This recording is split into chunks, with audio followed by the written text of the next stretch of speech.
Welcome back to WJER TV. I'm Sam. And I'm Nina. We have an exclusive interview with Mary, the Mother of God. Where was Jesus the night before the crucifixion? He was in the Garden of Gethsemane. Where did they bring him? They brought him before the trial of Sanhedrin. Who turned Jesus in? It was Judas. Can you believe that? Did Judas get for turning Jesus in? 30 pieces of silver. Can you believe that he did it to my son? What's he doing in the garden? He was praying. He was always praying. He was such a good child. Why did they do the trial so late? They wanted to keep it a secret. That's very sad. What crime did they accuse Jesus of committing? They accused him of blasphemy. Jesus, he never did that. He was such a good child. He was such a good man. They killed him themselves. The Romans were in charge. The Jews couldn't do death penalty. Thank you so much for your time, Mary. That was very depressing. I hope she is okay now. Let's go to another interview with Mary Magdalene.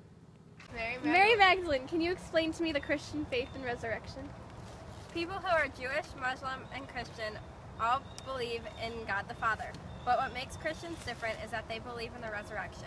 Because of the resurrection, death is not the end. It is the doorway into new and eternal life in full communion with God and one another. The resurrection reveals that all Jesus' teachings were true because it reveals the truth of Jesus' divinity.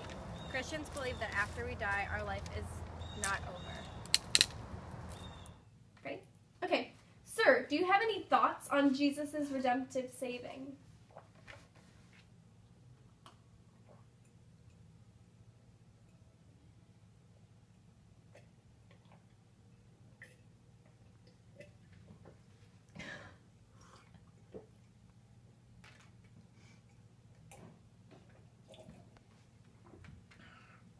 You know, I actually do, and I came prepared for the answer to this question. I think it is pretty amazing how obedient Jesus was to just die on the cross. It shows us how deep his love for us is, and that really amazes me. If Jesus didn't choose to go through this with God's plan, he wouldn't have been able to achieve salvation. Jesus' suffering and death truly demonstrates his passionate, redemptive love. God sent his only son to die and suffer to save all those on earth. This was to show God's deep love for all people to meet God in heaven. His death was his main purpose for being put on earth. It was his earthly mission to die and save all humans.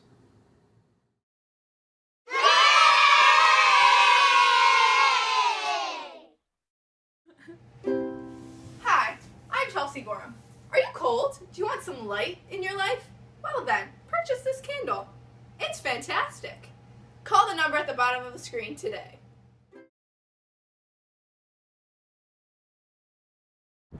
I'm reporting live from Golgotha, the place of the school.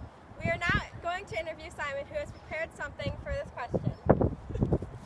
How did Jesus' resurrection transcend history?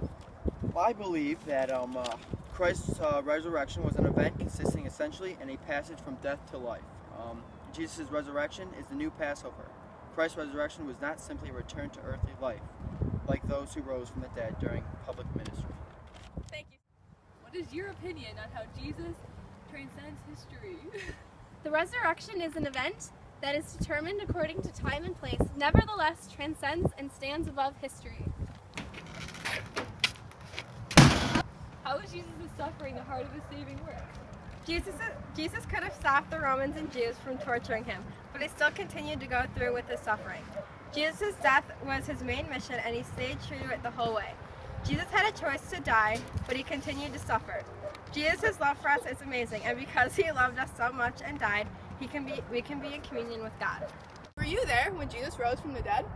I can say that no one saw Jesus rise from the dead, and no gospel describes the event, and no one can say how it came about physically. Although the resurrection is a historical event that is verified by the empty tomb, Jesus' appearance to his disciples at the resurrection transcended history. Thank you for watching on WJER TV. Tune in next time at Studio 40.